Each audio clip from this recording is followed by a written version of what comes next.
Hey, it's Mike here, and today we're going to be taking a look at a video called How I Built a $200,000 Side Hustle in 1 year while working full-time from a channel called Apprentice Diary. Now, this video already has 56,000 views, and people are really liking it, so I'm interested to see what's going on here. I'm going to hit the like button. If you guys can like my video as well, it really helps out with my YouTube channel, and I appreciate it.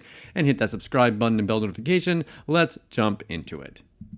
I built a side hustle from scratch and scaled it to over $200,000 in revenue in 1 year. That's incredible, $200,000 in revenue. But here's the thing, remember, revenue. So that's not profits. We're gonna see how much, hopefully she shares how much of that is actual profit staying in her account. I'm working full time, and today I'll show you what the business is and how I plan to scale it to $1 million in revenue a year. Back in 2022, I decided to make it a goal to take my family, including my parents, grandma, and aunts, to a European trip since they've never been before. That's the nice thing about having a job at home and working from home and owning your own business is that if you want to take a vacation like this, you can. And you can decide, okay, maybe I'm not going to work for a week or 10 days or a month, and maybe you might make less money, but that's your decision. And I was really into travel hacking and was always on this Facebook group called 10x Travel, where people basically share a bunch of tips and advice on travel hacking. So while hanging out in the group, I noticed that a lot of folks were racking up tons of points basically through business expenses. That got me thinking about side hustle that could generate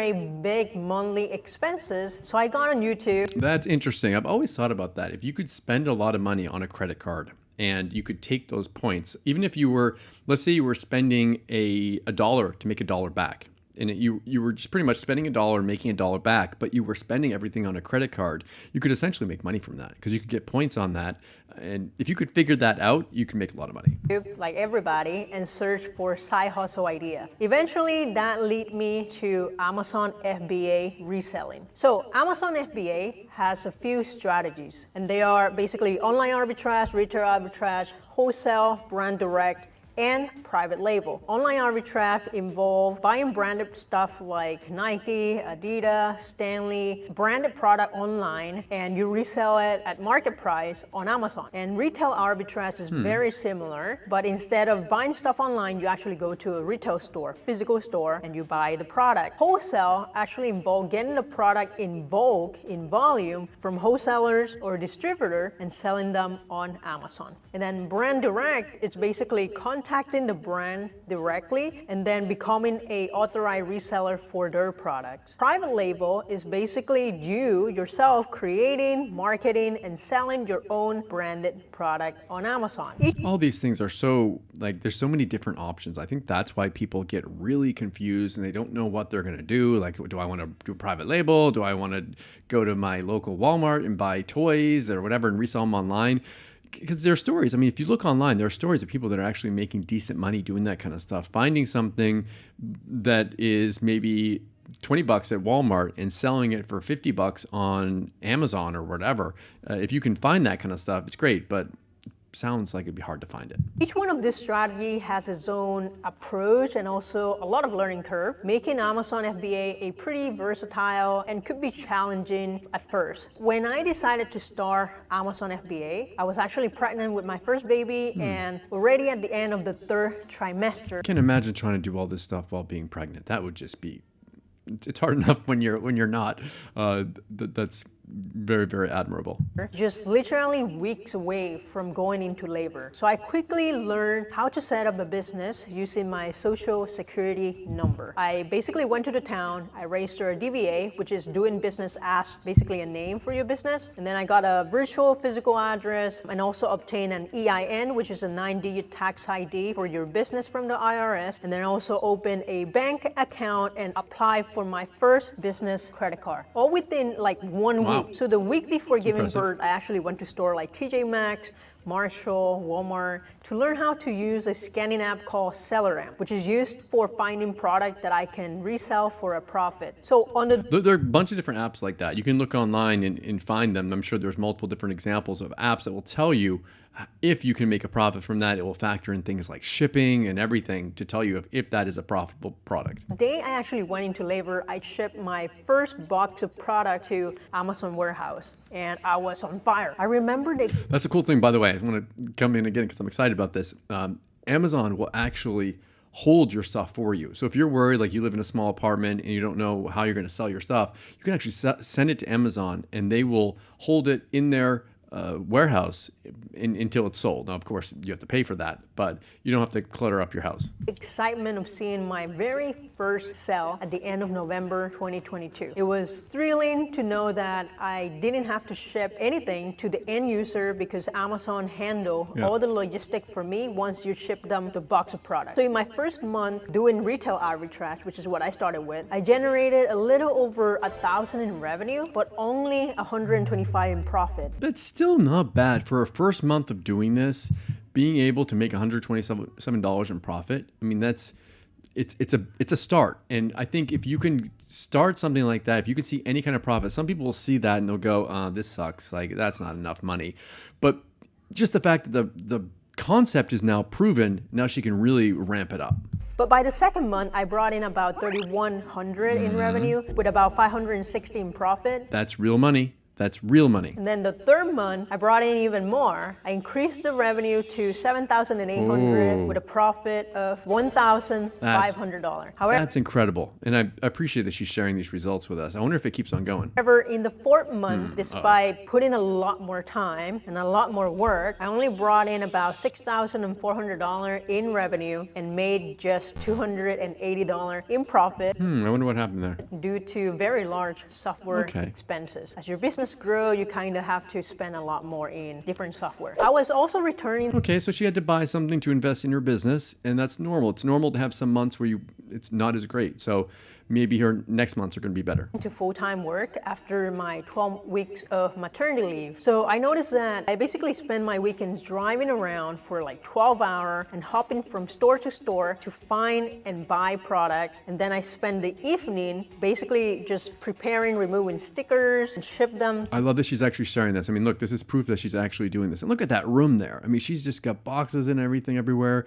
but she's hustling. Like, this is what it's all about. To Amazon warehouses, often until like 3 a.m. It was pretty rough. The first few months were pretty tough due to all the new things I had to learn. And she had a baby in the house. I mean, I couldn't imagine. In this 4 months of RA, combined, I basically brought in about $18,482 in revenue and generated $2,566 in total profit. It's not amazing, but it's still decent. However, this made me realize how much time I was spending away from my newborn, just to make a few $100s a month. Despite the challenges though, I didn't give up on this venture. I was basically generating a good amount of points for travel. So I was opening business credit card every 30-day to 60-day each, and each one of them have a welcome bonus that is pretty substantial. It's a whole nother topic, like opening up different credit cards to get bonuses, especially if you're spending on them. I mean, that's a whole nother game. So this first few months gave me the confidence and basically positive reinforcement that I could make this business work. It was a really great proof of concept for starting my own company. So I knew that to scale this business, I couldn't keep spending hours just like driving around, hopping from one store to another, trying to find profitable inventory, but only getting 1 or 2 of each product. That was not very scalable. That's when I actually decided to invest more in my education. So I used all the profit that I had made so far, and then I bought an Amazon FBA course. You got to be careful though, because if you're going to buy any of these big courses that are expensive,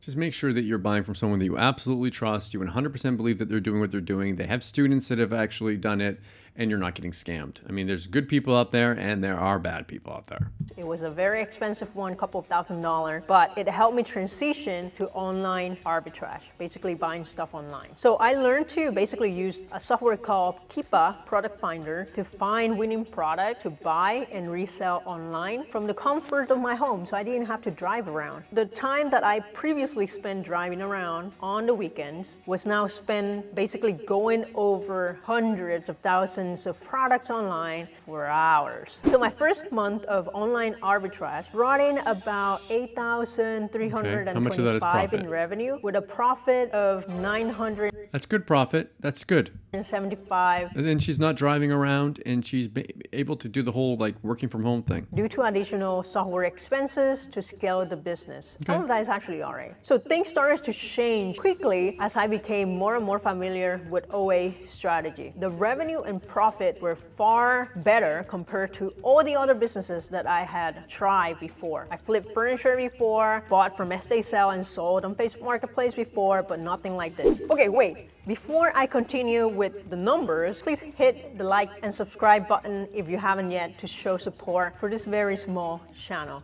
I'll greatly appreciate it. Back to the numbers. For April 2023 marked my second month of online arbitrage and my 6th month of doing Amazon FBA. I achieved 19,000. Whoa, 19,000. This is incredible. I'm really liking the story so far, and I believe it. 373 in revenue with a profit of 4,450 in 1 month That's real money right there. She's doing it. alone. So by July, I hit a personal milestone of 20K in revenue with yet another 4,400 in profit. Perfect. So to continue scaling this business, I made more strategic changes in September 2023. I basically outsourced all of my prep work to a prep center, which is basically a third-party company that receives and prepares my online arbitrage product. So instead of sending it to my house, I send it to a prep center, and they charge a fee per unit. So additionally, I hire a few virtual assistants. So she's taking money. She's buying her time back, and maybe she can take that time to work on things that are going to make her more money in her business. It's smart. From the Philippines to help me with admin tasks like checking emails and stuff like that, and also sourcing. So as a result, my expenses were high in October, the highest it had been. So even though I brought in 18K in revenue, I only generated about $171 in profit. She's spending money on her business. She's ramping it up, and she's going to see the fruits of that in the next coming months. However, in November, I hit another milestone with a 31,000 See? Look in what she's able to revenue do. and a gross profit of about 8,000. But then She's making more money, but because of all the different expenses, the net profits ended up being about 5,000. Still good. 5,000 is amazing. Then in December, I generated about 34,000 in revenue and 5,700 in profit. It's becoming stable. That 4,500 to almost 6,000.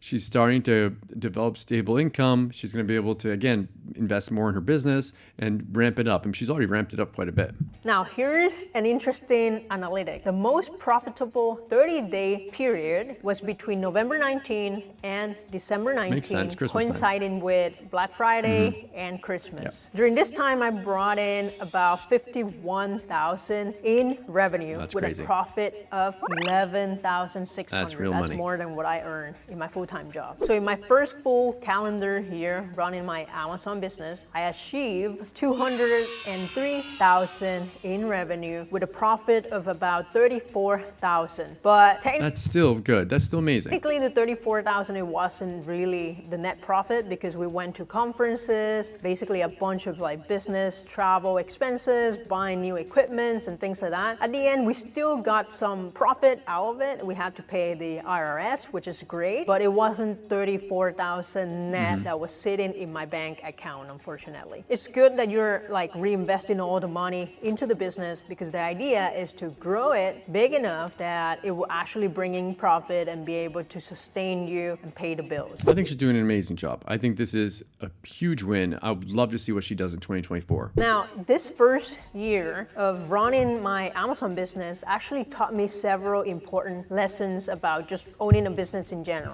It could be applied to any kind of business, honestly. First thing is that consistency is key. And I know this is kind of cliche, everyone talk about it, but it's important. There will be days with good results that reinforces your belief in the business, and there would be days where you will feel guilty about not spending enough time with your family, making you want to give it all up. However, That whole family, just being able to balance, trying to find balance in work and family is one of the hardest things I struggle with all the time.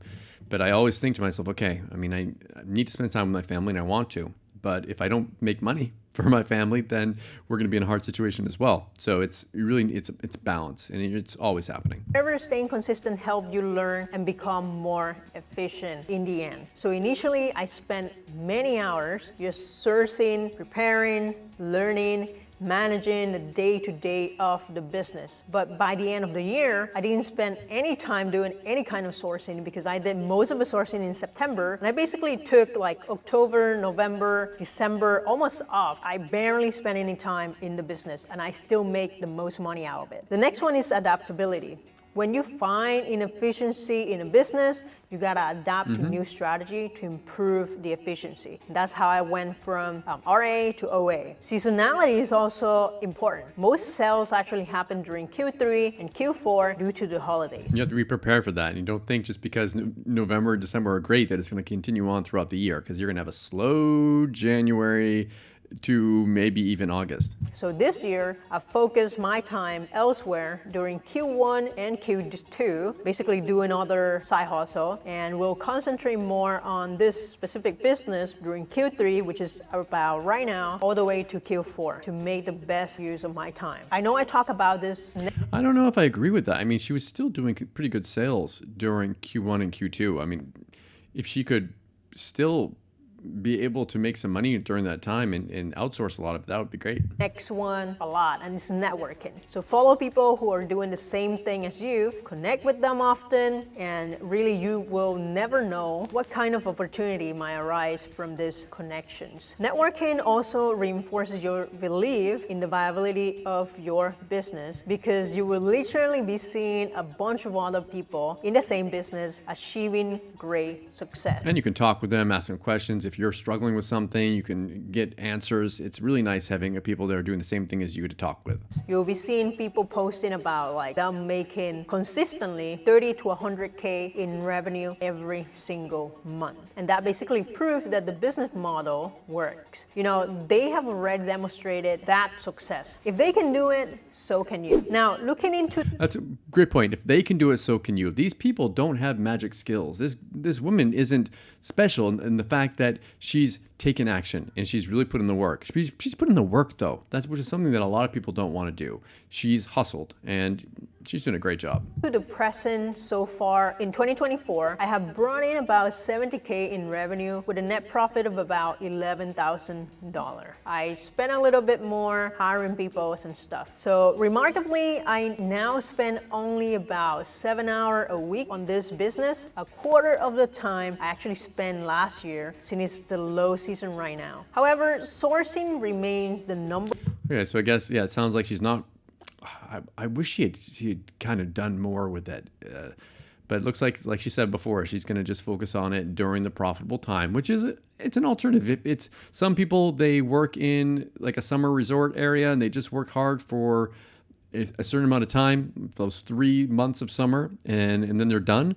Maybe that's what she's doing. Maybe she just wants to work hard for 3 months and kind of relax for the rest of the year. Number one bottleneck in this business. It requires a lot of time to qualify and purchase good products and constantly monitor sales that is going on in all the different retail stores. Could be very time consuming. So moving forward, I actually aim to yet again transition to a different strategy, and that is wholesale and brand direct. The virtual assistant I hired before have already researched and contacted over 1,000 brands for me, and we have already opened about 20 to 30 accounts so far. That's but crazy. I still have to basically manually go over their catalog and see what product is actually selling well on Amazon and how many of them I can buy. And then I will have to call them, build a relationship, negotiate the pricing to make it a worthwhile purchase. And she can have her VA do that boring work for her, and she's again able to work on other stuff, spend time with her family. It's really smart. And then the benefit of going into wholesale and brand direct are pretty significant because while the profit per unit is lower, you can actually secure a larger volume. It's a volume game. Additionally, once you overcome the initial phase of finding good product in a specific brand, the ongoing sourcing effort basically decreases because we'll simply place a purchase order with the brand every month, and the prep center would handle all the preparation and shipping it to Amazon. So in the end, I really don't have to do much. It will be even less time that I have to spend in this business. So as with any new... I'm going to follow her. I'm really interested in how she's going to be doing over the next year. I'm going to subscribe. You guys can subscribe too. I'll have a link for her in the description. Venture, setting up new system and also processes takes time in the beginning. The goal is to make the business leaner and more efficient. Once that's achieved, operations should basically run more smoothly. So this is my plan for 2024 and 2025. It's basically to scale the business to about $1 million in revenue every year and expand further from there. She's got great goals. I love it. Now, to scale any business, access to capital is crucial. I achieved this by opening multiple business credit cards and leveraging basically their promotion, something like the 0% APR or 0% interest on purchase for 12 to 15 months, and there are plenty out there. So this essentially provided me with almost like a loan cap at the credit limit, which I didn't need to pay off until the end of the promotional period. You got to be careful with that though. Just make sure you pay it off. Don't get stuck with interest payments. Strategy allowed me to scale the business without using much of my own capital. So what do you guys think of this? I love this video. I think she's doing an amazing job. I want to see what she does in Q3 and Q4. Like I said, I'm going to subscribe to her. You guys can as well. Let me know what you think about this in the comments below. And make sure you hit that like button. It really helps out on the YouTube channel and I appreciate it. And yeah, hit that subscribe button and bell notification. Thank you so much for watching. I'll see you again in my next video. Thanks.